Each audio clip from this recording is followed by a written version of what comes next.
This is the Average Guy Network, and you have found Home Gadget Geeks, show number 584 with guest Paul Braren, recorded on September 7th, 2023.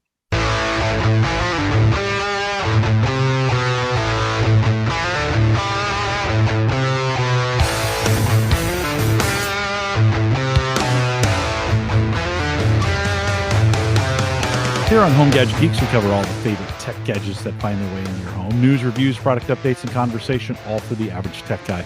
I'm your host, Jim Collison, broadcasting live from the AverageGuy.tv studios here in a beautiful fall is on its way. Well, maybe this could be false fall, but we're getting closer. And, of course, we post a show with world-class show notes out at the AverageGuy.tv. Big thanks to Marv B., who joined us last week. Marv, always good to fill in on a pinch. And, Marv, great to have you last week. Thanks for coming out. And big thanks to our Patreon subscribers who are part of the team each and every month.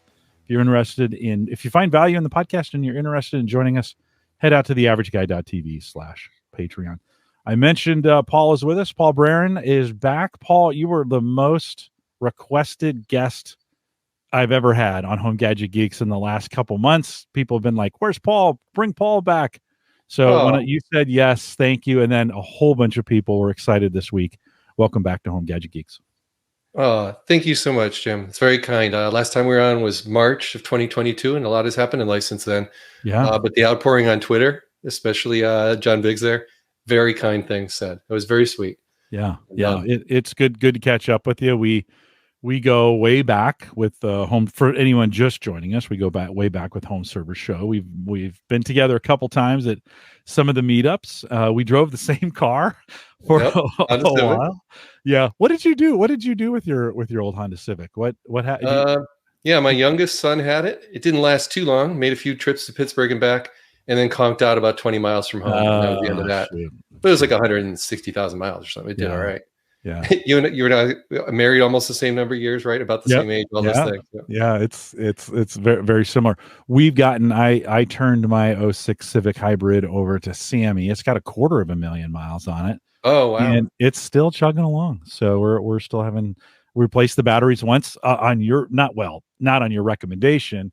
You had done it, and then maybe 10,000 miles before the warranty ran out, my batteries went bad. It was the old lead acid batteries. They weren't the new ones we see today. I think they were lead acid. Those 06, right? Do you think? The back seat didn't fold in that Civic, right? So you couldn't use your trunk the same as a regular Civic because the seats were behind the back passenger, right? A little funky. Yeah. But no, and mine went right for warranty too. But anyhow, going back one topic, you mentioned your weather. 94 degrees, I think, maybe 95 today here in Wethersfield, Connecticut, and it's like our third or fourth day of this in a row. It's been hot. Yeah. And I've been working outside. I picked this week of all weeks to have vacation where it was a staycation and catching up on yard work and home stuff. Yeah. But we'll get into that. Part of getting a new house, which is not a new house, 33-year-old house, is renovations. And I do whatever I can when I can. No, new to you. New to you, and you kind of try to make it your own. By the way, we're sending some cooler weather to you. So it's coming. It was 80s in the 80s today, and I think we're supposed to be maybe even 70s tomorrow. So the cooler weather is on its way. I'm ready. I'm ready for fall. I don't know about you. Paul also owns tinkertry.com. So again, if you're new to the podcast and you haven't been out there yet, tinkertry, just like it sounds, tinkertry.com. Check that out. Really, really, really well done technology blog, technology information. Paul is great about his posts are the most thorough I've ever seen. He goes back and updates them on a regular basis. Paul, it's an amazing site. So congratulations and good job on that as well. No, thank you, Jim. I appreciate it. I think I'm at 1,200 articles and 12 years later. So I still at it, and these are long articles. So yeah, no, they're good. They're good posts. This isn't these aren't your clickbait articles of coming in and the title has more information than the post. Your posts are the most thorough stuff. It's when I was looking at your site way back when you first got started, I was like, that must just take a ton of time with all the words you write and all the updates you make. And yeah, it does take some time, right? I mean, you spend some time on it, right? Yeah. I'm smiling because I'm laughing when you're talking about AI recently, right? And I've dabbled in that. Like, okay, I am terrible at titles. My article titles are what they are, but they're really long. They're not good for SEO or any of that. I do everything wrong, right? So I was trying to figure out, well, how in YouTube, how do I have a title only, was it 100 characters or 99? So I tried ChatGPT, like, can you make a title for me that fits 99 characters or less of so-and-so theme? It does a good job, but it doesn't sound like me, right? So right. I experimented with a couple of my videos with a giant thumbnail and all, and it's just, I don't know. John's picking one out for you. He says, I got a Tesla roof installed, and you won't believe what happened next. Exactly. It's not me at all, right? No. None of my titles look anything like that. I think so. There is some evidence that Google is actually now favoring longer titles and with better details in them. So that strategy may actually come back to serve you at some point if you're, if that's the truth. You never really know, right? They do things they don't really tell you. They kind of do, but they really don't. Here's my here's typical title for me, March of this year. When rates doubled, I took 5 minutes to cut my electric bill nearly in half. One of 50. Sorry, I botched that. When rates doubled, I took 5 minutes to cut my electric bill nearly in half in Connecticut. One of 30 states where you can choose your rate. It's not snappy, but it does say everything the article does. You read it, right? You never know. Did you get much? Did you get much traction on that? Google Analytics changed on me, and it's harder to look up now. GA3 to GA4. I'm not sure. Okay. I think a few thousand meters, but it's kind of niche, right? But yeah, my electric rates doubled January 1st from 12 to 24 cents, and that was pretty eye-opening for everybody. My electrician, all the people who came to my house. So it was a big topic when your electric rate doubles. Yeah. Ouch. Yeah. So anyhow, well, let's catch up with you a little bit. That doubling of the electric bill is going to play I think a part in the story, but catch us up a little bit. I mean, it's been 18 months since we've seen you. A lot of you mentioned that you moved. Just get us caught up. Yeah. So let's see. The move was for so in my neighborhood, I raised my kids, empty nesters, right? They're in their 20s, and one of them's hit 30. And some health challenges had my wife thinking a one-story house might be our next big move, our forever home, right? And when you're in your 50s, you think about this stuff. And Jim, it sounds like you're starting to think about some of the same things. But what's the next chapter, right? Married 33 years. So what are we doing next about things? So it turns out my wife had brought up the topic numerous times. You mentioned interest rates. That's part of what plays into it. And then who do we go with? What builder? Do we buy land? Well, 2-3 years ago, we started looking. Can you buy land like 1/8 of an acre, 1/4 acre? I don't need some giant farm to mow as I get elderly, right? Kind of want to think ahead. I want a small plot with, build a house. Well, construction went way up, right? With COVID. And then there was construction crews you couldn't even get for years. So it's like, are we really prepared to have two mortgages or empty plot of land where you're trying to build something that takes 2 or 3 years? Maybe. If you're lucky, you get good contractors, or do we buy a house and renovate? So on a Friday, it was brought to our attention that a house in our neighborhood, very close, it turns out, was coming up for sale. So we were familiar with it, same builder. Also, one of the things I was thinking about with knowing the electric rates are going up, there's no big trees around it. It's 1 story. So it's not a big house. It's 1,850 square feet. It's a modest house, 3-bedroom. But 1 story means that's a large roof. Much bigger than almost most, 2 stories, pretty much all of them. So that had me thinking, maybe this could be a project. But it faces west-southwest, meaning the front of the house is facing the street. If you're going to blanket it with solar and it's a large roof facing the street, it would not look great. So that's our evolution of how we started thinking about solar and do we actually do this? But the calculus was basically, do we want to pay Eversource, looking at our monthly bill, something like $80,000, $120,000 over the next 15 or 20 years, because that's the time frame you're thinking about when you're going to be doing a new house and a roof and all this stuff you got to renovate. Right. So that conversation made it sound less crazy to finally go with solar, something we had thought about. Mm-hmm. So that kind of lays the groundwork, but it's a 33-year-old home built in 1990. So that meant insulation and other concerns, but we inspected it. It was actually, my nephew was the realtor, so I've known him his whole life, and it was really cool. And he also worked on some construction and flipping houses himself. He had good experience, so he could help me inspect it and see what we were getting into. So yeah, we made an offer after seeing it on a Friday, go up for sale. Saturday, toured it, made the offer like Sunday, and the bank stuff was pretty much squared by Monday, and they accepted the offer on Tuesday. That's how quickly things needed to happen in that hot market when we did this. So this was back in June, and then it becomes time or July. we got to sell the other house. And my wife only didn't want to have the two mortgages for very long. So we gave ourselves all of about 3 weeks overlap, which was mighty stressful to move everything in 3 weeks and only have 1 week off from work. So that's what happened to us in 2022. Wow. Yeah. Next big life event, we'll capture a little more about the house, of course, but next big thing that happened was after really, a good run at IBM 22 years, then VMware, hitting the road, driving 20,000 miles in 2019 alone.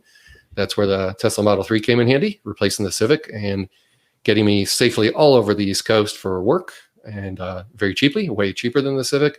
So that went back to 2018, wildly successful way to get my butt from state to state at the cheapest possible rate, extremely safely too, in a much newer car, way more airbags and all that stuff. So you've heard that story before, but job-wise, VMware was good. But then there was some changes, and it looked like, I changed jobs twice that year. I ended up at Dell, and then this year, Dell had some large layoffs, so I got caught up in those. Right in the middle of my wife being scheduled for some surgery. So it wasn't my best February, but turns out they were very fair to me. They treated me well on the departure. There was good severance. Good. And my wife needed me to be home to help her with recuperation. So Here you go. This is where you need severance. So it wasn't awesome to be looking for a job during that time, but we were together. Yeah. And it gave me a little taste, Jim, of what it could be like to be retired, because I've been busy all those 30 years in IT. Right. And here I am for the first time, significant amount of time, months, not actually working for a company. It's a weird feeling, but I made it 30 years without getting laid off. Pretty much everyone I know at this point has been laid off multiple times. So, and Dell's had some more layoffs and lots of other tech companies. Any publicly held company, that's how it goes. And when you're in pre-sales, it's risky. You're the first to go. So it's no big shock to my family. And here's the thing. Spinning drives. That was a big theme at IBM. I installed over 100 arrays that were full of spinning drives, storage arrays. Then that career wound down in 2016, moving over to VMware. More and more vSAN, it's called, where you take a bunch of SSDs, like maybe SATA, but really in the enterprise, more like SAS drives and spinning drives. So you have a caching drive and a capacity drive. Then my new job at Pure Storage, where I started in May of this year, it's all NVMe. So do you remember me talking at the user group meetings and holding a little super server and holding up the M.2 form factor saying, this is the future of storage. It's way faster than these SATA crippled old drives. Yeah. And it is really cool to be at a company where the CTO knows, when I held this up to him on a little Zoom we did for an all hands, a new hire onboarding thing we did. This is the Intel X25M, the world's first consumer SSD. It was $800. It is a capacity of, where is the number? 80 gig. And 2008 is a long time ago. And I killed it in a matter of days, putting VMware Workstation in there and just bricked it and had to mail it in to get a return. But here it is, a piece of history. Yeah. And working at a smaller company now, it's pretty cool. So no, I haven't met face-to-face the CTO, but a very technical guy who set out to make a company that's just all flash. Forget all the legacy stuff. And it has been quite delightful to see all the IT infrastructure at a much younger company than some of these wonderful big companies I worked at, like giants, right? Yeah. IBM and Dell, to a company that was started from square one, all flash, and all their IT infrastructure and all that's kind of new. It doesn't have a hodgepodge of older UIs and old legacy products and new. It's all new stuff, and it's all the same user interface. So it's a really nice career progression to land at a place where I've always liked working at the places I believe in the tech I'm working with. And then the last 6 years in pre-sales, where you're really trying to help tell people about the product and does it make sense for them, just see if there's a match.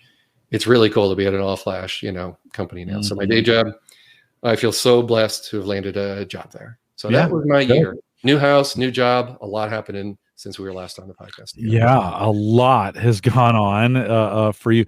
As I think about NVMe and M.2, you were one of the first ones to talk about it here.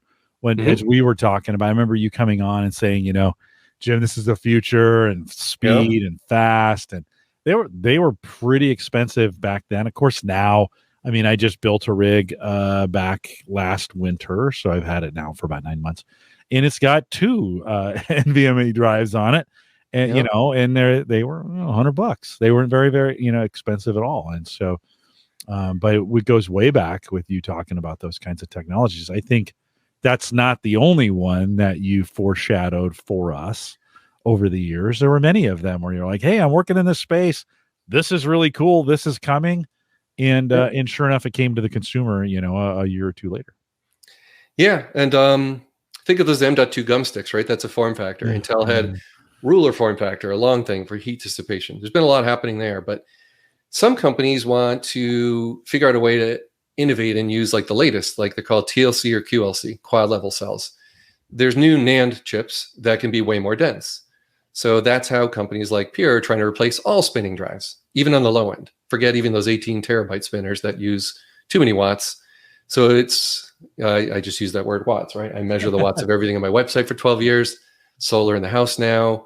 It's part of what I'm doing at work now, is saving people a whole lot of money and a lot less electricity when they just move away from spinning drives, for crying out loud, because they're pretty old at this point, right? Yeah. It's happening, and it's exciting to be doing that at work, in my home life, going away from that legacy stuff. So yeah, enough about that. But I guess one more thing, when you take a commodity part like this from Intel, and then I don't have a gum stick near me, but an M.2.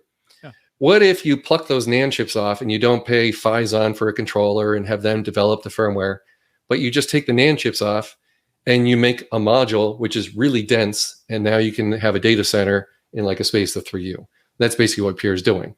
So you go super dense by basically taking your NAND and assembling them and making software that controls all of it.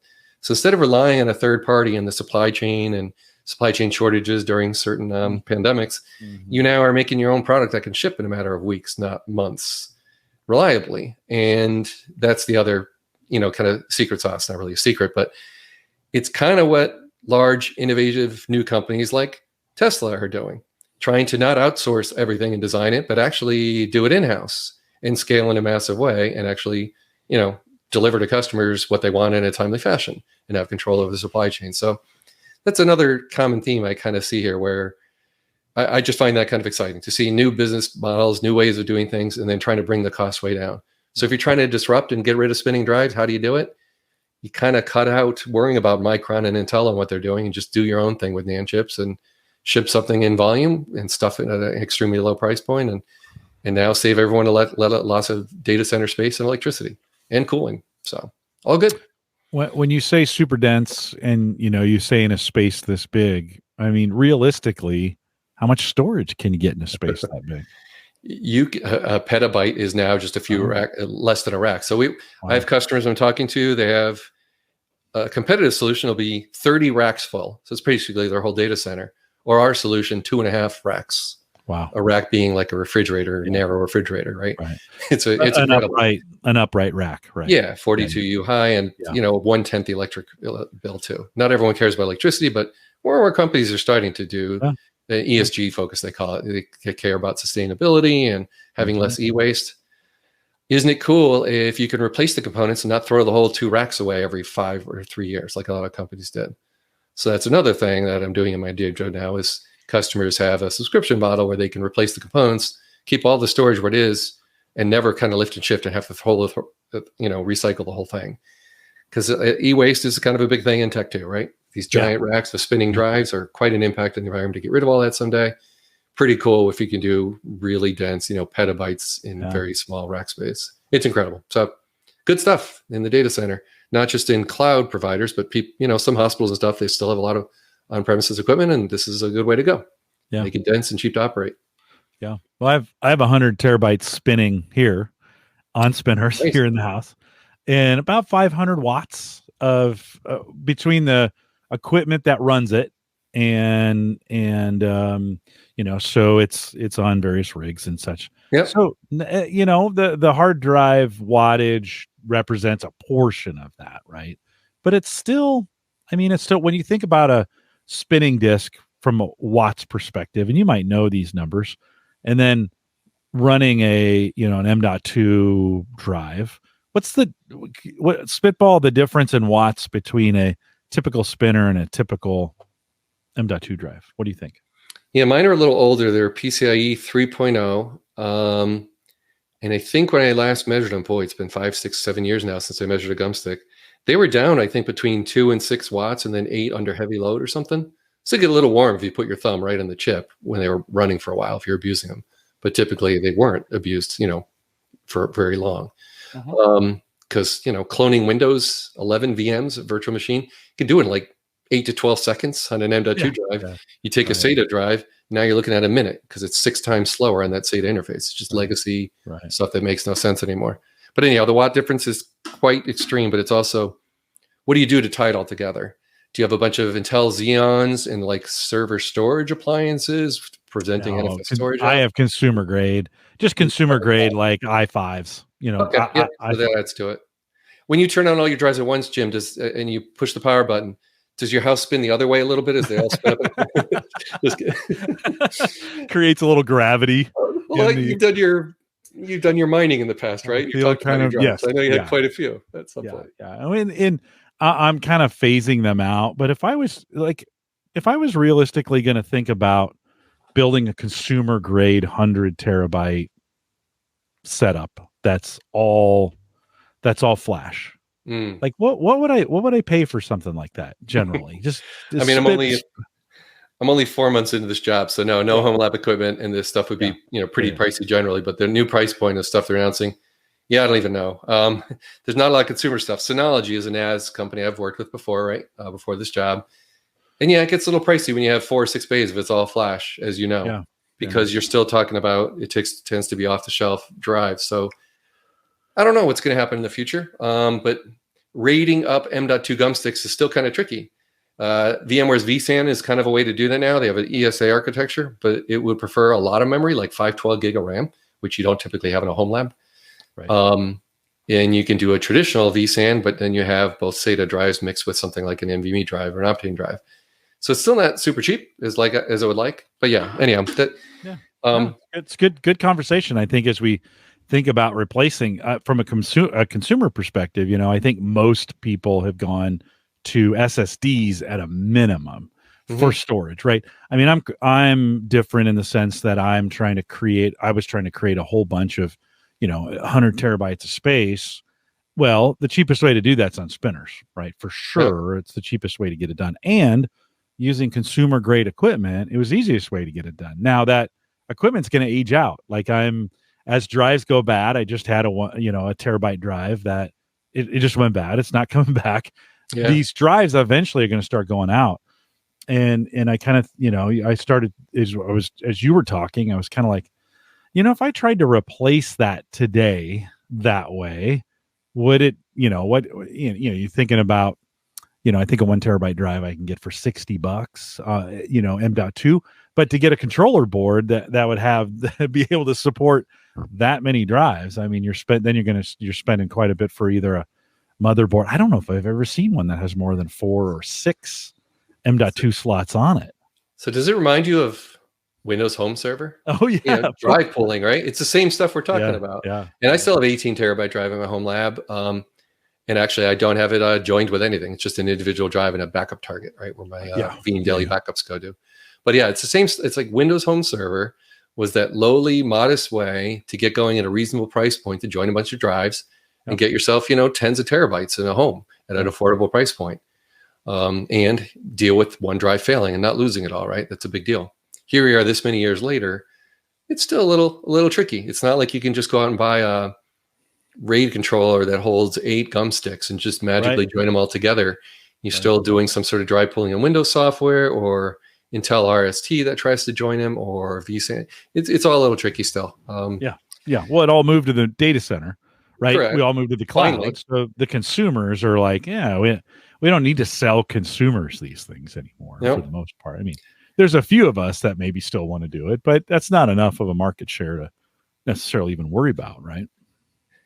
Yeah, I mean, it's interesting. You got me talking about gum sticks at our home server meetups there in Indianapolis ages ago because it was so fast, like 2015, 2016 timeframe, so much faster at cloning VMs and me all excited about that.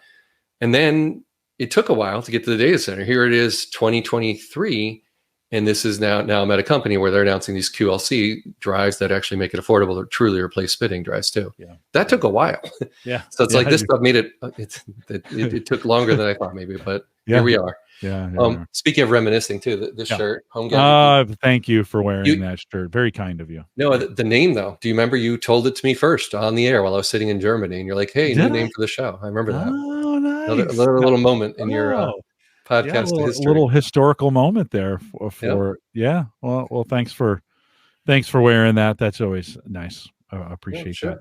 Hey, okay, so you moved and you had a ton of technology in your old place. Like you had all this Tesla wiring for your cars, and you'd put a lot of tech into the old house. What's it like? I haven't done this yet. I'm hoping to never do it, but what's it like ripping technology out of one place, or did you just leave it and go all new in the new place? Okay. So because our two homes were walking distance, that made things interesting. So literally the move, some of it was a U-Haul, some of it was walking down the street with a snowblower at midnight, which looked a little weird, wheeling it down the street in September. Like, what are they up to? But you can kind of figure it out. We're moving from one house to another. But it was actually pretty easy because we're moving into a one-story. So that means wiring is easy. I didn't have to shove a 2-inch PVC pipe through a laundry room in our old house to get from the basement to the attic so I could move cables. Here, just go in the basement and drill carefully through the bottom of a wall and feed the wires up and uninsulated into your wall. It's like, this is kind of easy. Yeah. So that stuff was kind of enjoyable for me. But again, it was intense. We only had 3 weeks to get it all working. And I was right back at work after only 1 week off. So I had to have everything Etherneted and Wi-Fi and everything working. So I'll start with that. Most of the old tech made it to the new house. It started with Eero. So when you close in the new house, I'm like, oh, I got Eero Wi-Fi. What's the easiest way to have some cameras going and some basic tech in the new house and the old house? It turns out it was running some Cat 6 outdoor cabling through the woods and just joining the two houses together temporarily. So really? It was pretty cool. So I was like, okay, hey, hon, we now have Wi-Fi. You could just walk from your phone one house to the other and your Wi-Fi stays put. Same network, 2 houses. Exactly. It's like, that was easy. All I had to do was just attach a network switch, and that was it. So you asked, how did I move? But that's just the basic tech, the Ethernet. Then we had to build in that. The DOCSIS 3 cable modem used to come over. So I had to kill the internet at one house and move it over and get Cox to install. And I had Gigablast just like the other house. Jim, I think maybe you still have that. DOCSIS 3.1 cable modems are called, or have you moved to fiber or something? We've moved to T-Mobile completely wireless. Okay. So wow. Okay. 5G. Yeah. All right. Yeah. For me, I still do a lot of uploads, and I blow through bandwidth caps with the corporate stuff I do. So Anyhow, then there was the lighting. So it's like the basics. The Ring security cameras came over. It's like lighting. Yeah, I do want stuff to go on at sunset. So we went all Lutron. I think I mentioned some of this in a previous podcast with you, but on the new house, we decided, all decor wall plates, no more toggles. It's going to be a modern house, new doorknobs eventually, and then all new electrical. So 24 outlets replaced, doing them all to code and all, and then a bunch of light switches going with new wire, Lutron Caseta system. You're pulling all new wire on that? No. Okay. Most of the wiring in the house was fine. Okay. It was just our panel was too small, so it had 200 amp service. Okay. So let me rewind a little. Yeah. The day we close in the house, we've got 2 things to do. A contractor to come in and start upgrading the service panel, the wiring, because we knew, like you said, the cars, and maybe eventually solar. Yeah. But we also were ripping out all natural gas. We were going in, jumping in with both feet and going heat pumps for winter too. So major demolition. All the copper went. It filled the back of a truck. I couldn't believe all those baseboard heaters getting ripped out of an 1,850 square feet house, and all the iron in the basement that runs the natural gas lines and the furnace. It was a huge amount of waste. Just all this stuff just getting ripped out. Well, scrap, right? Sell scrap? They could sell it. Then I let the contractor deal with it. They had a truck full of it, whatever. Yeah. But it let us move furniture around and get the baseboard heaters. It's kind of nice not having those. Now I got 4 walls. You can put furniture anywhere. That's a nice little perk.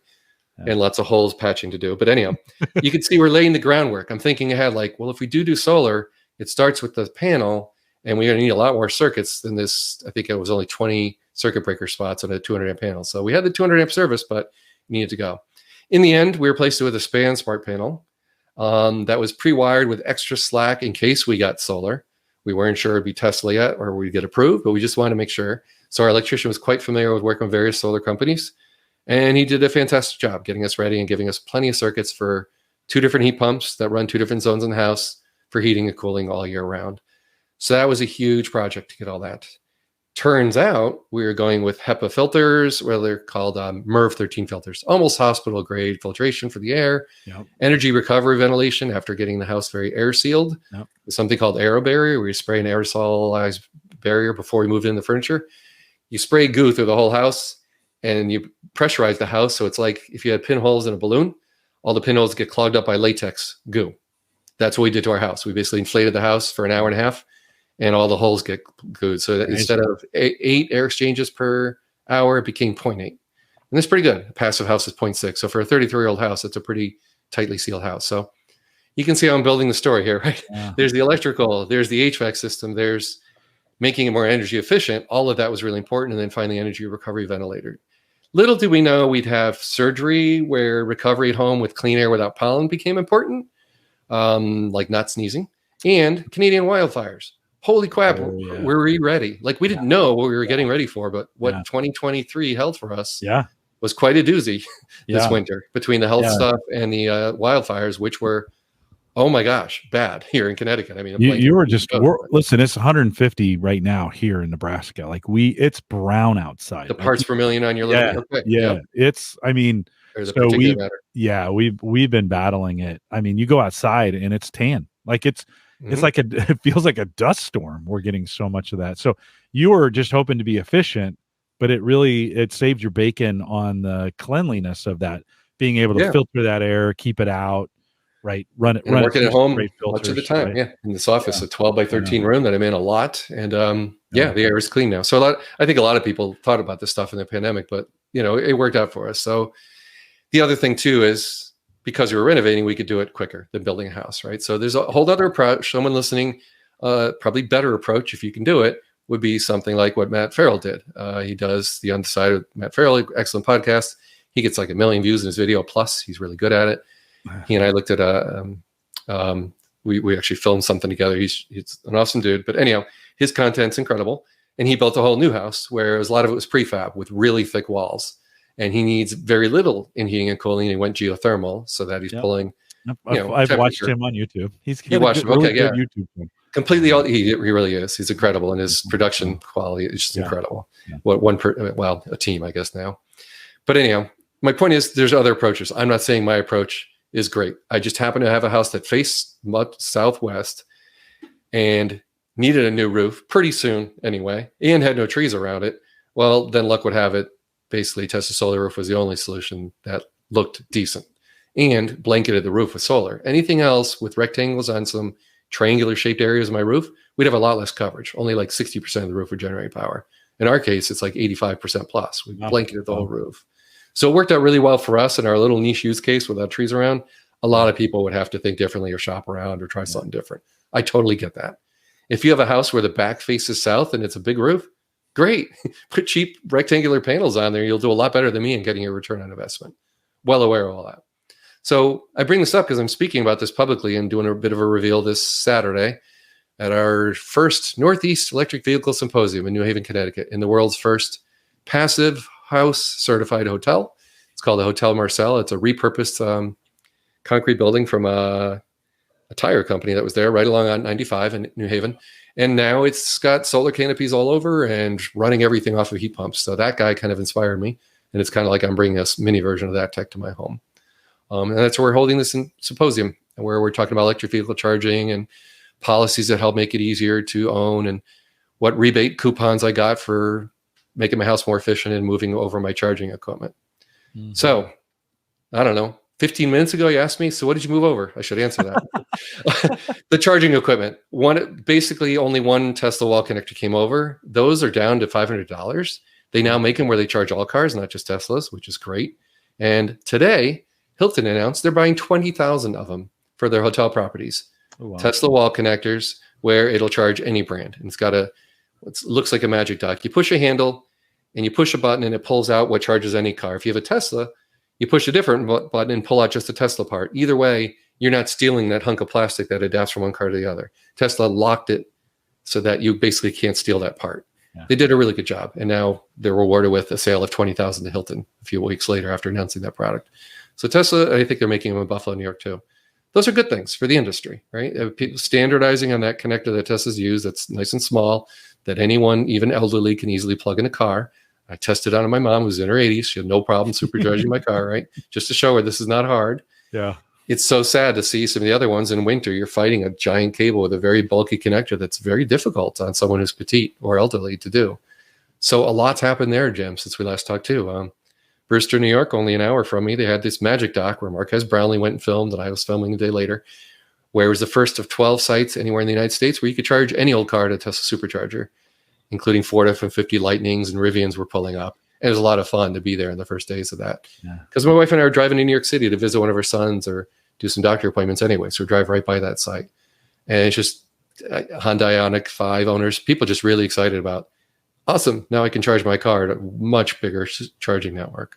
And that became the announcement like 2 months ago, where Ford and GM, actually Ford 2 months ago, first Ford and then GM, and now Honda today, and all the Volvo, they're all announcing they're all going, we're going standard connection for this country. Yay! We're not going to have like a Lightning versus USB-C thing for our phones, right? Well, that we know of yet. Yeah. In 2 years, it's going to be an awkward changeover. Weird adapters in the meanwhile. Dongles for your car. But it's okay.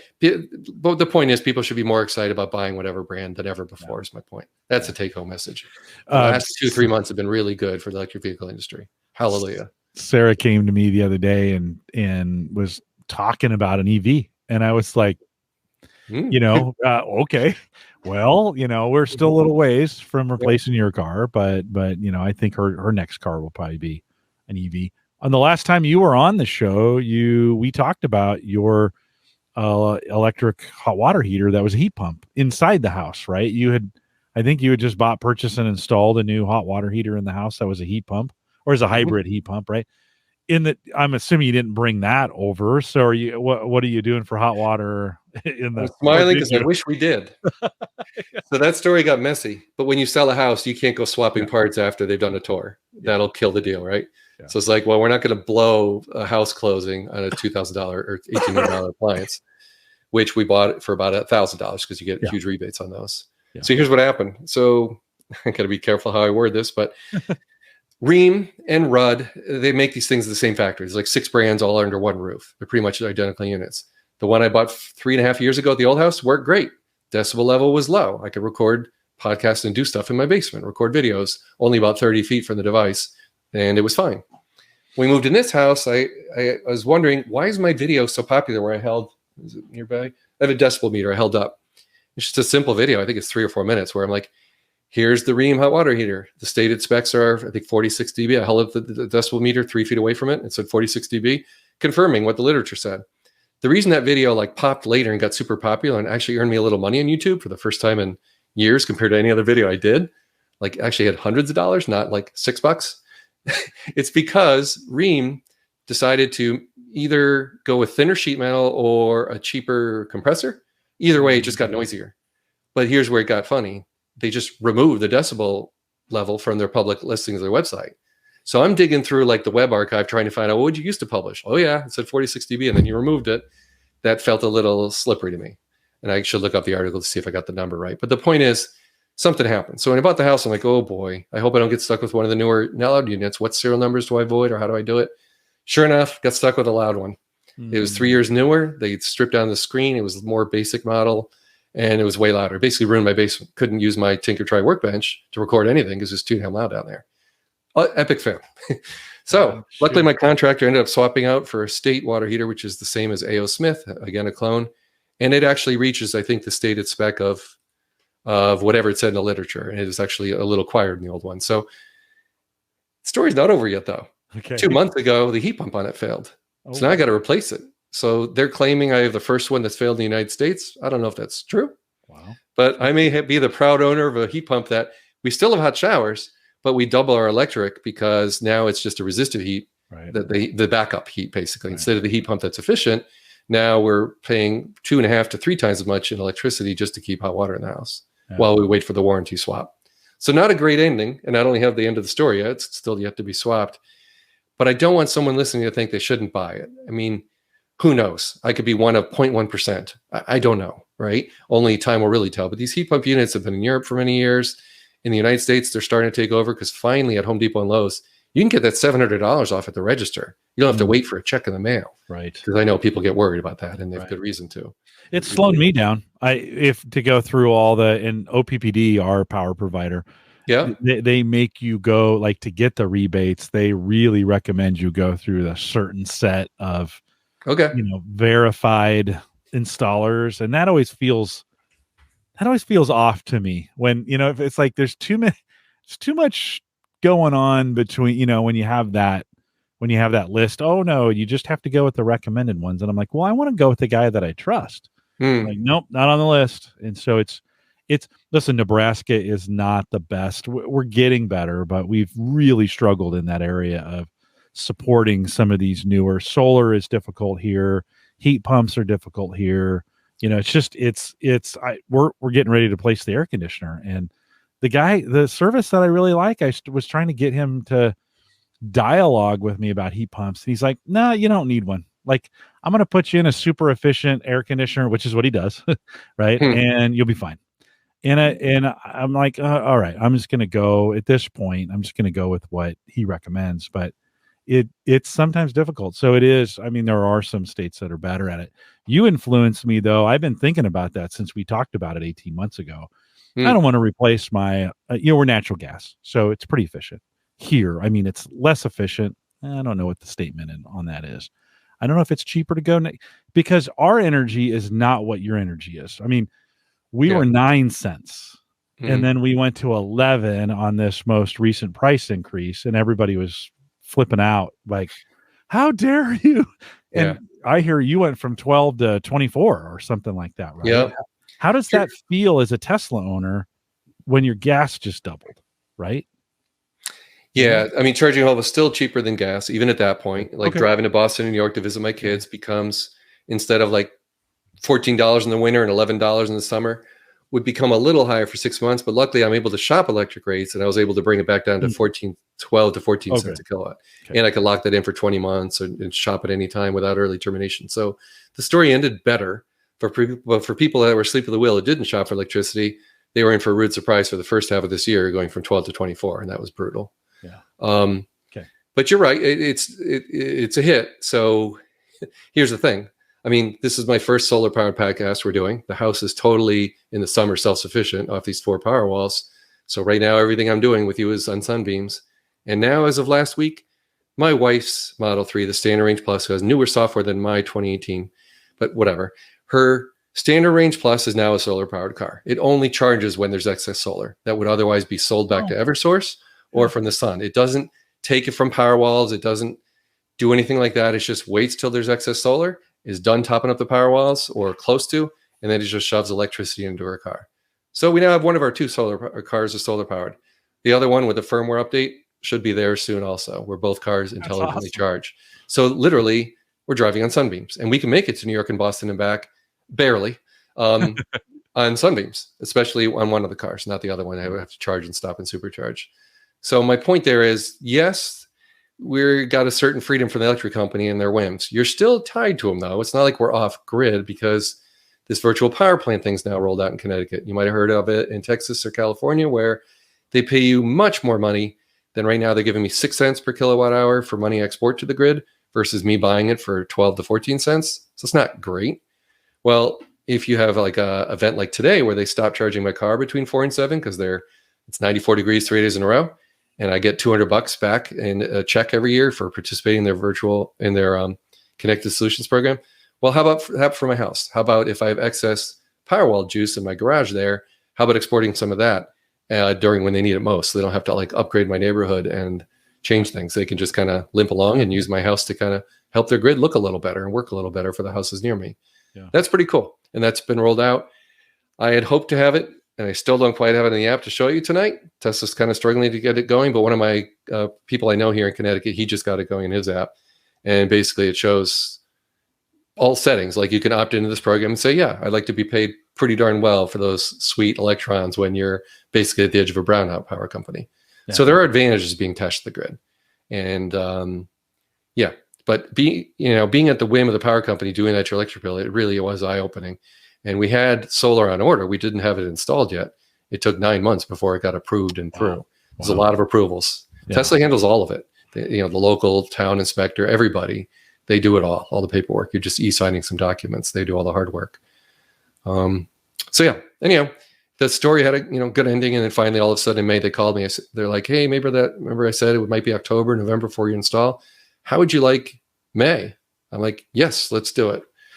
Now, and it worked out, because I knew there might be some changes to the program. I knew there might be layoffs. Sure enough, there was. They're going to rely on third parties a little more than Tesla employees.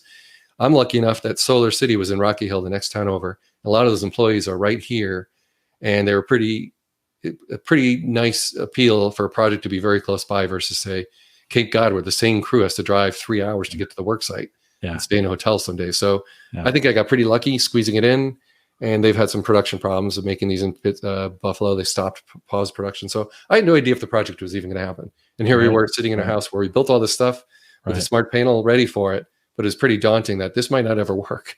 And we were so relieved when it finally did. Wow. Wow. Yeah.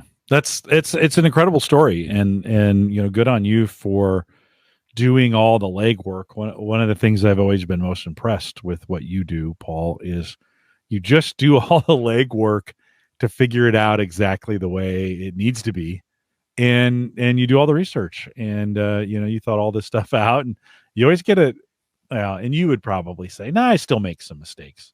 From this side, it doesn't look like it. Oh yeah, Well, my attic and my HVAC system is some big mistakes. You hinted that it's hard to find good contractors by you. Very true here also. And we only had a few hours to get the realtor to let us in the house to do estimates. Yeah. So before we actually close in the house, we're trying to line up contractors, right? Because we're trying to move in it soon after you buy it.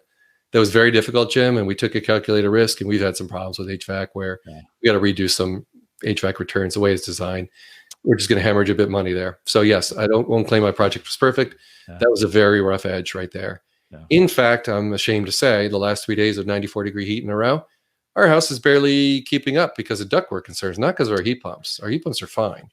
It's some design issues and the way it's zoned and stuff, and zone damper. So we're still working on that. I will not claim our project's perfect, but it's a pretty large project between the insulation, the air sealing, the energy recovery, ventilation, dehumidification, humidification we haven't even talked about. It's a little complicated, frankly. I wish one company did it. Because boy, that industry needs disruption. That stuff's pretty low tech, the way air handlers work and the thermostats. I got Ecobees around the house, but you have many different companies, and they're going to point fingers at each other when things are not going right. So, well, my contractor, I brought him in, and listen, I'm going to go with him. I like the guy. I really do like the guy, and he puts in stuff that works. He knows it. He knows how to work on it. His company knows how to work on it. May not be the highest of tech. But I said to him, hey, I've been thinking about going to one of these Nest-like thermostats. I said, when you're doing the air condition, can you just swap it out for me? Like I want to make sure it's all, I'm sure you guys, do this all the time. And he goes, no, like just like no, we don't do any of those. And I'm like, really? He's like, yeah, no, it's just not my, he's just, I'm not good at it. I don't want to do it. And we don't. So we had a tech out. We had a regular service being done on the furnace for the fall here a week ago. So I asked the technician, who's a young kid, and I'm like, hey, am I wired okay? Because that's what I'm worried about, is having the right wiring going upstairs, right? I don't want to run new wire for that. And he's like, yeah, you could do, he goes, don't do Nest, put an Ecobee in. That was his recommend. He's like, Ecobee, I like Ecobee a lot better, except it needs 4 wires and you only have 3, or something like that. It has 5 wires and you only have 4, something like that. Yep. So he's like, you can get the Nest to work here. And then I was like, you know what? Thermostat's working just fine. I think I'm going to leave that in until we replace the furnace, and then I'll have it, have it upgraded, or whatever we decide to do at that point. But, Do you remember I mentioned energy recovery ventilators? So fresh air system. When you seal up your house, you need to put some fresh air in. So I'm sitting in the office and I'm alive in the air with you. My CO2 level has gone up to 704 as we're talking. It's okay. But, once every hour or two, I'll get some fresh air pumped in this room to keep it manageable. If you have a party in your house and everyone gets sleepy, it's not just tryptophan from turkey. You put like 20 people in a living room in a house that's really doesn't normally have that. It's part of it is the CO2 level builds up. So it's a nice little device. It's about $100, I think. They're not that cheap. It's actually blowing air over like molecules it's looking at. It's not the simplest device, and I leave it plugged into USB-C. but it's pretty cool. And this is showing my parts per million at 2.5, the stuff that's not good for your lungs, and parts per million of, you said in your house right now, you're at 150 outdoors or something, which is not great. Yeah, here's the, it's 122 now. Hold on. I've been using the iPhone indicator. Okay. And this says HomeKit, so I can sync with my phone and see these numbers, or ask Siri what the humidity is or whatever. Cool little devices. But the reason I'm showing you those is because my contractor at one point moved away from Ecobee over to Honeywell, but Honeywell doesn't have like a cloud recording of your temperature humidity. Right. So I needed accountability. So I ended up with Eve devices. But my goodness, Eve, very nice, HomeKit and all that, and very easy to onboard. But my goodness, that's micro USB in the back instead of USB-C, right? It's like, oh, really? So nothing's perfect, but at least these devices let me log the different rooms in the house and try to hold these various HVAC contract companies I'm working with, both Ecobee for their settings and my contractor to install the stuff, to try to get it all going right. I got the laser aiming at my registers to see what the air is coming out. I've got an anemometer. It's like all of $25 on Amazon to measure the speed of the wind, 7 miles an hour versus 4. And then I communicate with Ecobee or the contractors, whatever. Here's my measurements. It's just, math and science and measuring stuff until I get it right. So I'm trying to get that all more efficient, because of course that means I'm running off grid a lot more. I don't need as many watts to run the house. And I think my next big thing and the next good investment in my attic would just be that kind of foil shield on both sides. It tends to drop your attic by like 20, 25 degrees just by stapling some stuff to the underside of the joists. I need to do that. The Tesla solar roof has an inch gap. So it's a very thick white membrane with metal inside to avoid heat transfer from the roof, and thick rubber. And then they can walk on their shoes on it. It has a Tesla logo. It's a very light white roof in your house for a week before they put the panels on. And it can handle the penetration of a nail. You pull the nail out, the goo seals the hole, all that normal stuff. Yep. Okay. So that's roof stuff. But the ridge vent is still there. So they cut a giant slot in your roof if you don't already have it. And here's the interesting thing. The whole roof is an inch floating above the house. So there's an air gap under the whole thing for the wires also, but for air. And then at the bottom of the house, and actually my tweet shows that, it's in the podcast, the tweets going back and forth. I'll put it in show notes or something for you. It's got a picture of the edge of the house where you see there's air holes. So the ridge vent has a cap at the top, a little tent-shaped thing across the whole ridge of the house. Air is blasting out of that with heat, and it's being sucked in at the whole perimeter of the house, right? So it's not relying on your attic at all. It's just trying to keep your attic cooler by you're putting a black roof there that's tempered glass and solar panels, but you don't want your attic getting hotter. And it seems like they succeeded. And that's going back to me and measuring. Now, I wish I had an attic device for weeks before the project, but I don't. But I do have some measurements. I threw an Ecobee probe up there. So it looks like it kept it within 10 degrees of what it was. It can hit 120 in my attic, which is still not great, right? I want to put something in. So that's my next thing. There's always your attic finished, not finished, just open space? Not finished. We put in new insulation to make it like R49 for the floors. Some rooms, like the garage, which is attached to all one giant attic, was not insulated at all, which is not great. And then the sunroom that was in addition to the house was not insulated. That got me a good rebate. So it got me like 30% off the whole project cost because there were mistakes made. So my power company is forced to offer rebates on energy upgrades like that. And the check took 9 months to get here, and the original one got lost by the U.S. Postal Service, but it arrived 3 days ago. So that was a long wait for. It was a multi-$1,000 check. And when it finally arrived in our mailbox, it said check enclosed in giant red font, and the envelope was opened by a neighbor because our mailman delivered to the wrong house. So my wife was like, oh. So anyhow, we're not trusting U.S. Postal Service much for our rebate. Oh my gosh, that's almost sounds like it was on purpose. Whatever. I mean, the envelope should not be labeled check enclosed, right? That seems like a bad idea.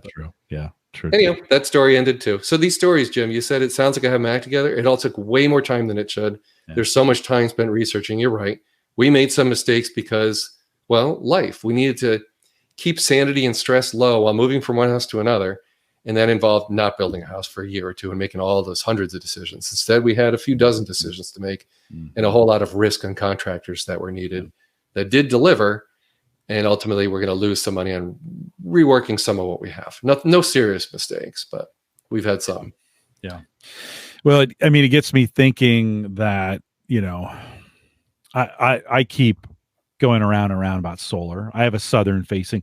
I have a perfect roof that would just be great for solar. It faces south, directly south, no trees in front of it, gets sun 9 hours a day, maybe 10 in the summer. Like it is nearly from sun up to sundown. There's sun on that roof.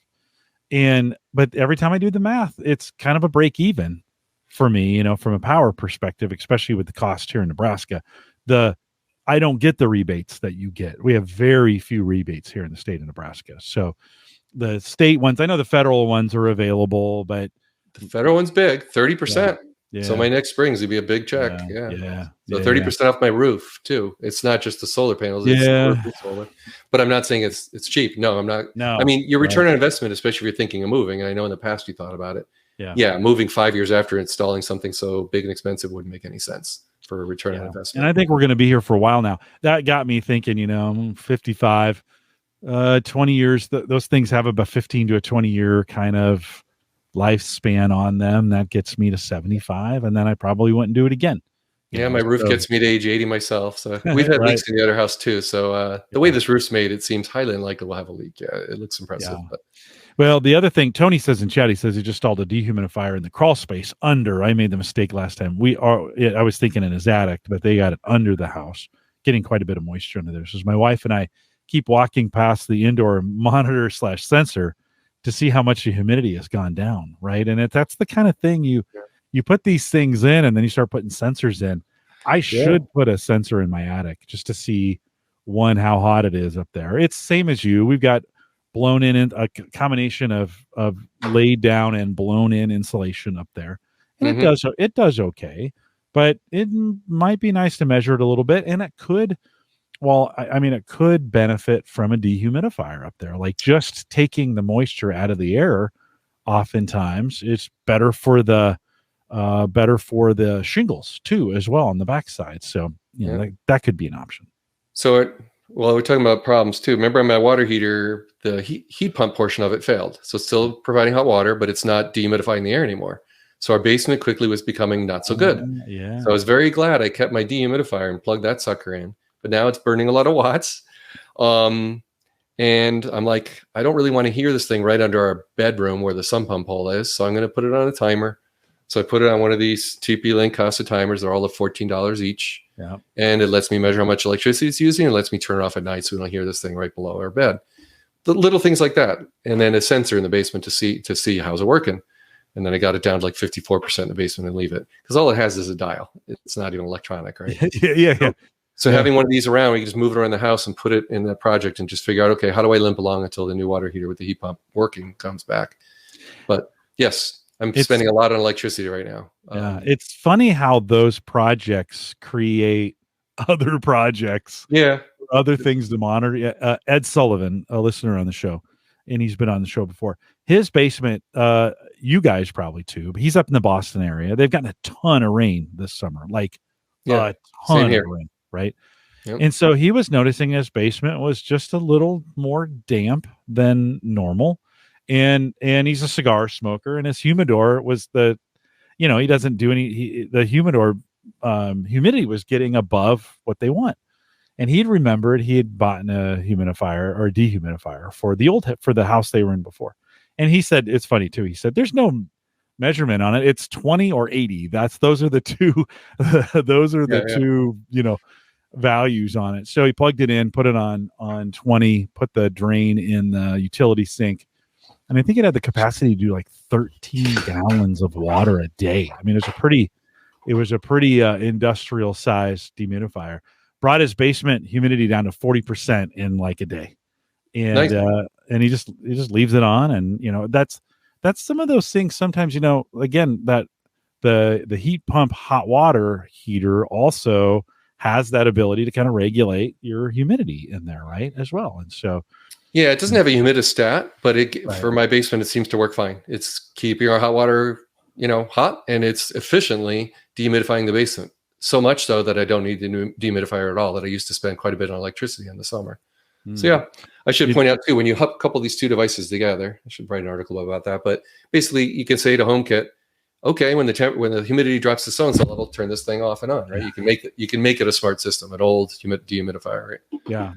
John Biggs in chat just said the exact same thing. He said, Home Assistant, there you go. You just gave me an idea for Home Assistant, right? I'll use a smart plug and a humidity sensor to turn my dehumidifier on and off. I'll have to empty it less often. Yeah. And only use it when you need it, right? It's good if you have a sump pump hole. I'm lucky that way. It just passively drains out my backyard. It doesn't even need a pump. I'll mention too, I've got some blisters today. I was outdoors working, and that's why I'm still drinking and thirsty. I did about 20 pounds of dirt. 20 pounds.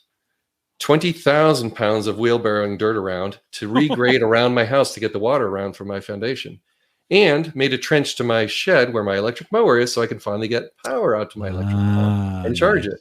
Nice. So I'm very committed to going all electric, but it's not always easy. And there's a ripple effect of truly electrifying everything, getting rid of all the lawn equipment. But it feels good. I'm not changing oil anymore. I don't have any oil tanks or gas tanks around the house. It did mean when I rented the trencher for a very expensive $120 for a 4-hour window from Home Depot this weekend, I'm like, I hope the gas tank doesn't run out in this trencher because I don't have a gas tank. I can't refill it. So it was a little funny. Luckily it worked. And I have rocks. It's supposed to handle 3-inch rocks. I have boulders, so the trencher couldn't pull those out. So anyhow, I got my exercise on my staycation this week, but it does feel good to do stuff to improve your house and kind of be ready for the next decades here together with my wife, right? You're investing in something I know we're going to plan to live in for a while. Yeah. And the water thing sounds minor, but we're going to reseed. And you talked about seed and grass and irrigation. I was listening to your podcast while I was out there, and 94 degrees today, drenched, salt pouring down my eyes, making my glasses useless, right? Yep. And we're looking at maybe paying a hydro seeder it's so hard to water and get the grass to grow no matter how I buy it. And the bags from Home Depot, they're expensive. It's $80 for a decent bag.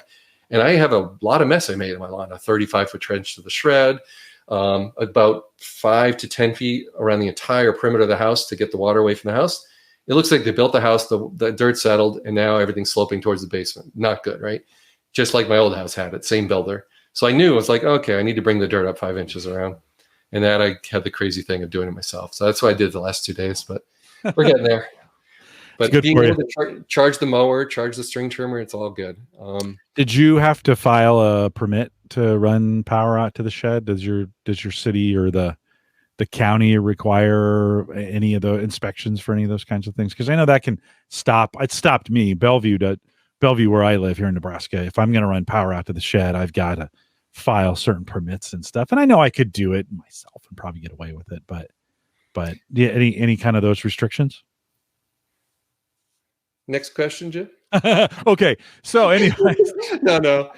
So basically the shed absolutely needed a permit. The town hall knows about it. Yeah. Power is interesting. You go to the right depth and you do it all to code. My electrician was here and did everything. He terminated everything's fine. Yeah. But as far as the actual trench, there's no natural gas. There's nothing in my backyard. Yeah. Every town is different on how strict they are with electrifying a shed. It's not like this is living space. It's tiny. It just fits the mower and the string trimmer. And you're putting it inside a pipe and conduit 18 inches down. So there's nothing's really going to happen there. But as far as permitting this project, well, this electrician's coming back several times. He's pulled permits when needed and for the big projects in the house, and he'll still be back again for moving AVs in the attic or whatever. So stay tuned on that, but you don't listen to anything I'm saying here with you. Each town's different. You got to check your town and how strict they are with that. Yes. Yeah. I will say too that these batteries are shared among my Ego mower and my string trimmer and my snowblower, which is nice. So you buy the snowblower for $800 instead of $1,600 because it has no batteries in it. It's basically a shell with an auger, a 24. It's a big beefy one. We have decent snowfall in Connecticut, and I did use it this winter a little. We only had like 2-3-inch snowstorms. It was a bizarre winter. So Jim, in my whole lifetime, I never remember a winter as mild as this last one, and I never remembered as much smoke in the air. It's a little freaky what we've witnessed in you and I've been around, over 5 decades, whatever. A little weird seeing that thick of smoke in the air and my son was in Manhattan, the worst day Manhattan's ever had. I think it was the worst spot in the entire world that day. 450 parts per million. It was incredible. It was totally orange. The pictures he sent, it's like, oh my gosh, that's brutal. All a little bit creepy. Yeah. But anyhow, hopefully someone listening is thinking about, like, I save you some of the grief that this has been something I've been cooking up in my brain for 2-3 years, where we skipped building a new house. We went with retrofitting a 33-year-old house. I won't say it was cheap. And was it cheaper than building a new house? Probably not really. It's just you're trying to move on with your life and move to the next phase. And this is what we needed to do. It can't always be the best deal. It's not just life isn't that way, right? Exactly. Yep. Yeah. And that's it. So that's the summing up. The piece where I mentioned the car charges off solar and stuff. Yeah, the bells and whistles. I could just show this little app. So over here we're at 66% on the 4 power walls. And it's not ideal showing this on a webcam for someone watching YouTube, but I'll just read what it's showing. It has a little animation showing my roof is doing nothing because it's night, 0 kilowatts off the roof. The home needs 4,100 watts to run right now, so 4.1 kilowatts. The batteries are at 69%, and the energy flow is from the 4 power walls in the garage over to the rest of the house. They make a little noise, by the way. These things called inverters that transfer from DC to AC. I'm glad they're not right under my toes where I'm talking to you and podcasting, because that's where the batteries were originally going to go. Them being in my garage, we don't even hear them in the kitchen, which adjoins the garage, so it worked out great. So we got lucky in our system design. But speaking of problems, other than right after they installed them, there was a permitting issue, and they put bollards in where my wife could no longer park her car. So it's like, oh, great, we got a permit, but now we only have a spot to park one electric car, not the other. So we worked through that. And now they're going to be installing batteries in the sides of houses in Massachusetts and Connecticut because there's been some clampdown with bollards. That's another project. What's the bollards? Oh, sure. Those big metal, like this big round. Yeah. And 4 foot tall, 4 of them in my garage protecting you from driving into the power walls. You'd have to be really drunk or really at a 40-degree angle to slam into them. Yeah. It'd be pretty hard to do. Yeah. But that's what a bollard is. Okay. So that was another snafu. And then if someone's listening thinking everything went peachy for us, here's another one for you. We left the house for the first time for 2 to 3 days. We come back, the humidifier is running in the winter. And the pipe came off the humidifier and it was blowing hot, moist air into the attic. Luckily, it wasn't below freezing. We didn't have like ice, but it got things pretty wet in the attic above our garage. That was pretty upsetting. So yes, we've had our problems, and that was a doozy. Trying to control humidity summer and winter is not easy in Connecticut. Yeah. You've got to take conditioned space to have a tank and get hot water up there somehow and not have it freeze in your attic, and then put it in your HVAC system without freezing. Not easy. And in the winter, dehumidifying is another thing. So again, I wish, frankly, one company made this stuff. Kind of like your car can control humidity and temperature and heat, but there's nothing really like that for the home. You're still dealing with a lot of different vendors generally for these kind of products. Yeah, and different conditions and different products, and you got to do your research, and you got to think about it, and you got to be happy with, what you go with. And, it's some of those things though, like you make decisions like, I'm going to put this in, but it's going to require me to monitor this. And then just happens to be the one day you're not there, or you're not monitoring, or something fails, and then the thing spills over and there's water all over the basement floor. Not that that's ever happened to me. Yeah. And you're like, I got water leak detectors now. Why am I doing? Yeah. Well, and I need to, we create a significant amount of condensation in the summer that just goes out to the drain. And I was like, to the tune of 5 or 6 gallons a day. I was like, well, it'd be nice to put that out on the plants and direct that. So initially I was just bypassing the condensate pump and put in a bucket, and I take the bucket out, and it was 5 gallons a day. So the 5 gallon bucket would work. Well, you miss a cycle, come in the morning, basement's all wet, and you're like, what am I doing? So I probably, once the new air conditioner is in, I'll probably run a new line so instead of it going into because in the winter, I need it to go in. I need it to go out to the utility. I don't want it going outside. It's freezing out there, right? That'll just become a big icicle.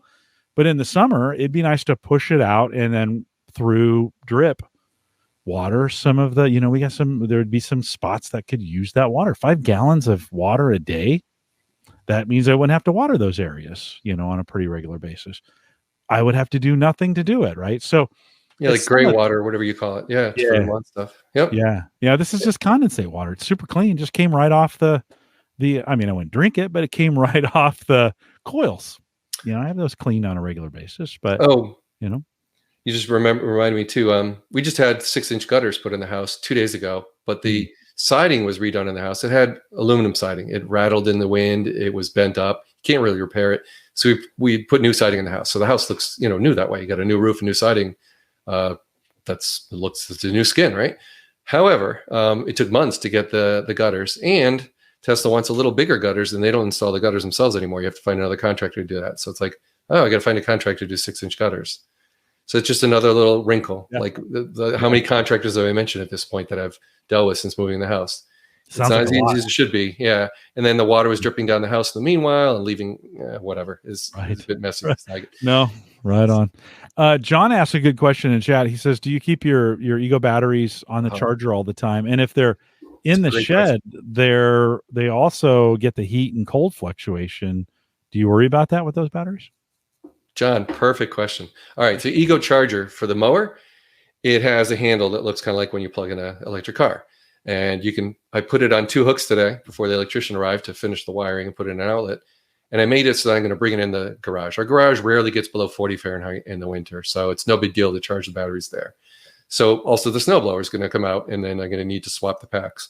So basically I'm going to move that charger potentially. There's also a smaller charger that just does 1 battery at a time.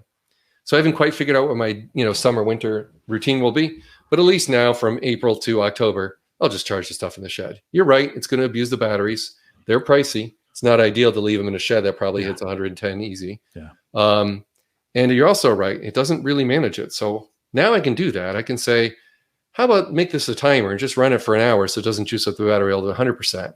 Because maybe it's October 1st. I'm not going to mow all the way until like Thanksgiving one last time before winter. So it could be sitting there for 7 weeks at 100%. Not optimal for the batteries, really, to do that. So I might get a little creative with this cheap device. I think they're down to $11, actually. Yeah, they're pretty cheap. Yeah, and just say, and the Wi-Fi reaches the shed, so no problem there.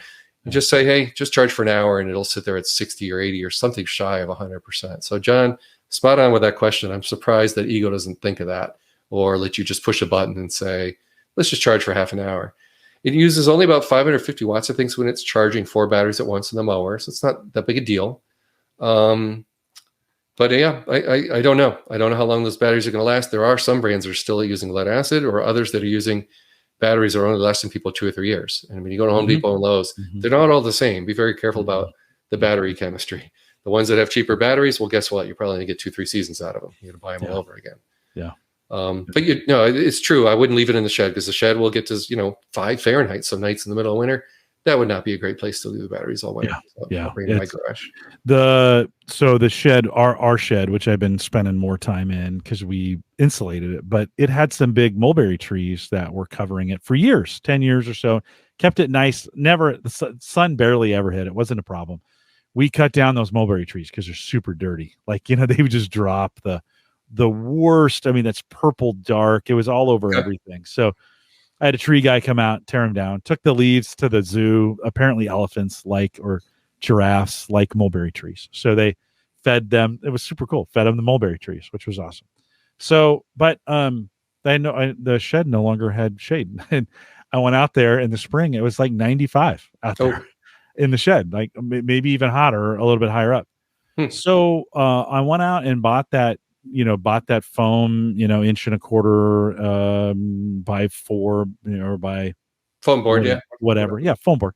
Installed that in there. And of course that guaranteed once I put that in, there would never be a hot day again when I would needed the shed. So I've gone most of the summer. It rained a good part of the summer. I've gone most of the summer without it needing necessarily when I was out there, the sun was shining. So the other day, finally, 95-degree day, sun is shining. It's super hot.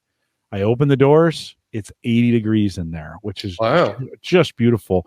Then I installed a little air conditioner in there, turned that thing on, and got it down to like 75 in about 25 minutes. It was super comfortable. So it's amazing what just a little bit, and that was just covering the roof with a little bit of insulation to kind of keep the radiant heat from coming right through the shingles onto the wood into the shed. And that's actually worked out pretty well. For the winter, I'll go down the walls because I have a little heater in there, and that'll be that'll help me in the winter be able to stay out there when it's 0 degrees outside. So, Jim, now that you've said this on the air, is your local town going to start collecting taxes on your livable square feet? You just said air conditioning and heat. Sounds to me like more than just a shed out there. I cut a hole in it and put a little window air conditioner in there, and the power is still a plug. So I bring a plug from the house, from the deck, and plug the shed in. Just for that reason, so I can kind of say, no, they're completely disconnected. I'm not, I'm out there maybe 1 or 2 afternoons a week. So Jim, so yeah, I think let's see. Temperature high is fine. Like my car, it'll precondition when I'm driving to a DC fast charging at a supercharger and it needs, some juice on route to a long trip. It'll crank my battery up to 130 Fahrenheit.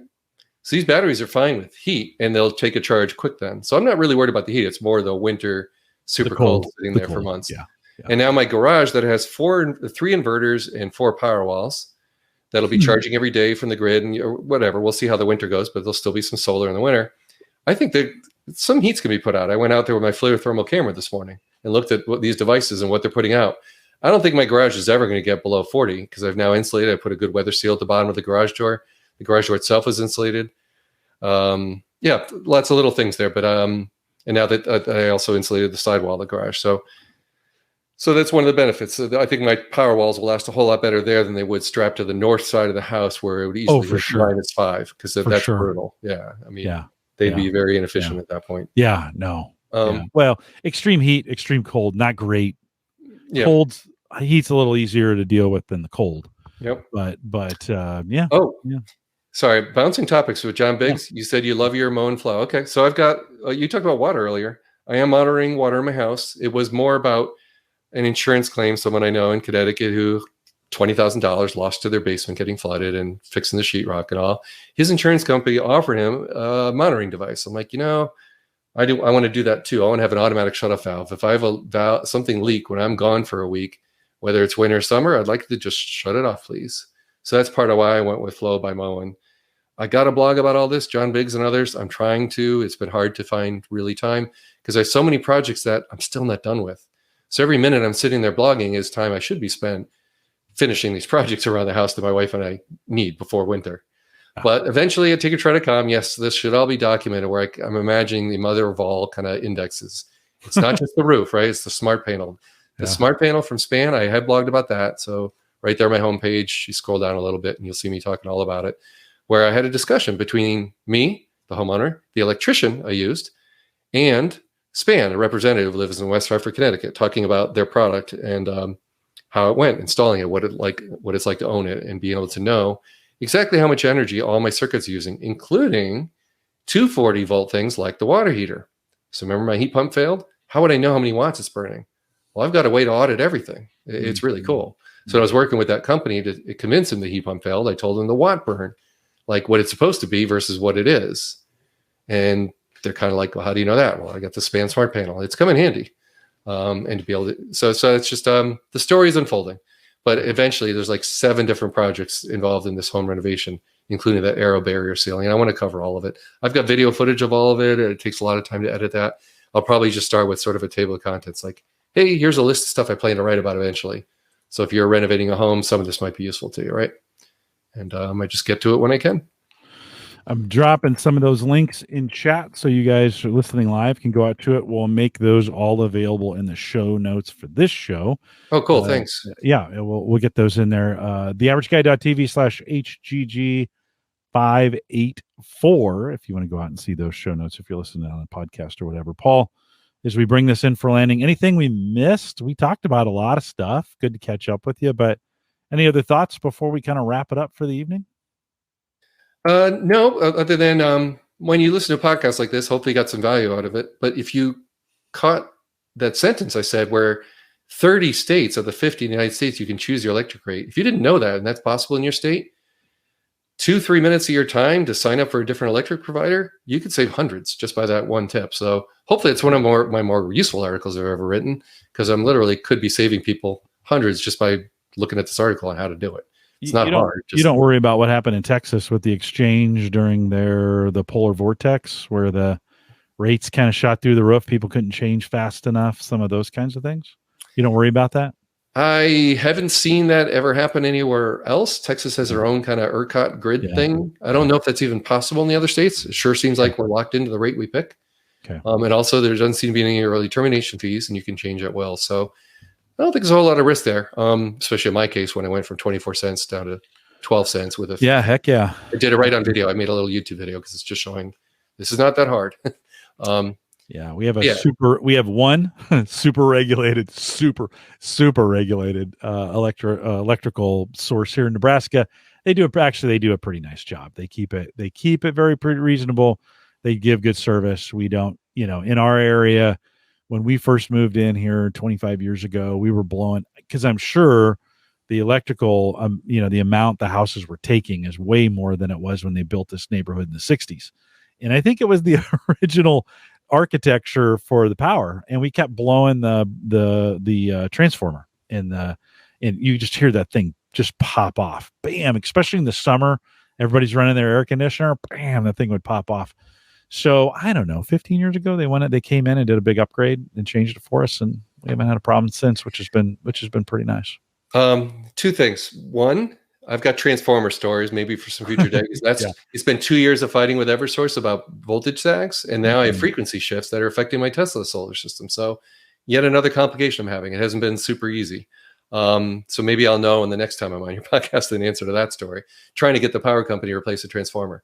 They already had to do it once when they built these 10 houses, and I moved in the mid 90s. People started buying air conditioning, and eventually 30, whatever that was, 32 up to 50 kilowatt kVA. What's the rating of a transformer? They had to bump it up, a bigger one. But you can only go so big, and then you need a new pole if it's going to be bigger, because the pole can't hold it, and it's a mess. And if it's super big, like you get a bigger roof than mine, a little bigger, if you go beyond 20 kilowatts of energy generation trying to export to the grid, you might end up paying for a bigger transformer. It gets weird. So there are complications. Yeah. But John Biggs also points out, by the way, if you shop for electric rate, make sure you set a reminder. Yeah, John, I think I actually put that in my YouTube video at the very end saying, yeah, and I went and put it in my calendar to remind myself to start shopping in 18 months because this thing runs out in 20 months, right? Or I think that when I did the video, it might have been a 12-month contract or even 4 months. It gets goofy. 4 months is so short because you got to shop like 2 months in advance for it to take effect, so you don't get hit with a nasty electric, hike. So yeah, so that's part of why I went for a 20-month. It's like, I can go for 4 months for a few less cents, but then I got to shop again in 2 months. Yeah. So anyway, stay tuned. Be careful. He's absolutely right. You don't want to screw up, because if you fall asleep at the wheel and get a bill, and suddenly your wife and or your partner and you are opening up the bill, and it's twice as much as you expected. Not a pleasant surprise. Right on. Bob says also selling your power back to the grid when it's crazy pricing can be quite profitable. That's the EPP stuff. Hopefully I get to learn that soon, Bob, and share with the world exactly how much that means. But it's only in Connecticut, right? Each state differs. Yeah. And you have no control over that. I just hope it works out for me. He also says, he says, we've had transformers explode here in Vancouver decades ago when people were stealing power from that's awesome. illegal grow hops. I mean, it's not awesome, but it's funny. We had a hurricane in Connecticut. I remember one of those popping right across the street in my parents' house. I think I was in, I don't know, pretty young. Lit up the whole interior of the house. It was the middle of the day, but the inside of the house lit up. What an oily fire mess that made. And it's incredibly bright. It's a lifelong experience. I don't recommend seeing it very often, but I saw one happen one other time when a pole fell down. You see the shower of sparks and the oil spill, and it's quite a sight to see a transformer blow. It's a fireworks display. And it's frustrating when, it's hot and pow, you hear that big pop, and then all the lights go off. And you're like, oh boy, it's going to be a while, because what happened, and they would get it. They could get out here and get it fixed pretty quick, but, by the morning and be back on. But so, yeah, they replaced that all, upgraded us. And I'm running, I have an electric vehicle I have to upgrade, but we upgraded to 150 service here in the house, 150 amp service. Okay. And that's been working great. I imagine if we do get an EV, I'll probably need to go 200 or more on that service, right? To be able to support that car. If you don't drive, I mean, we drive pretty long road trips fairly often. It's like over 200 miles in a day to get to Boston or New York and back. Most people don't. So if they can easily charge at a slower amp rate, they might not need to do much of anything. If you're fine with taking 3 or 4 days to charge your car fully, you can actually use a regular 110 outlet. Yeah. But most people would pay for 240 and spend somewhere between $500 and $1,500 to run a new 240 circuit to your garage. That's typically a better way to go. Yep. Well, I think we covered it, Paul. It's great to have you back. Thanks for jumping in, and a lot of information. Like I said, best detailed tech site that I know of, tinkertry.com. Head out there. If you're new to Home Gadget Geeks, you're going to want to check it out. Lots of great stuff, lots of great information. Paul keeps it up to date. It's pretty awesome. I think now that things are settling down, you may have time to update some of those videos and do some of those things. Hopefully, do you think you'll get some time here in the fall to get some posts out? Yeah, well, in 2 days when I'm speaking at the symposium in New Haven, we might actually record it. And there'll be a guy called Out of Spec Dave who also reviews a whole lot of EVs. So hopefully we'll get some new content soon with some previews of, some pictures of the roof and stuff. But there'll be more to come for sure. I just don't quite know the time frame yet, as life often gets in the way. And ramping up a new job, as you can imagine. Any new job, it's a little extra intense in the beginning. So that's just how it goes. That's okay. I'll get the content out eventually. And I think people reach out to me directly, click the contact form. I always enjoy that. Or comments below videos or articles are awesome because then everyone gets to, enjoy and learn from the response. So I love interactions. So do reach out. John appreciates the show. Brian says thanks. So Paul, thanks for coming out. Can you hang tight for me for 1 sec, Paul, while I post things up? Okay.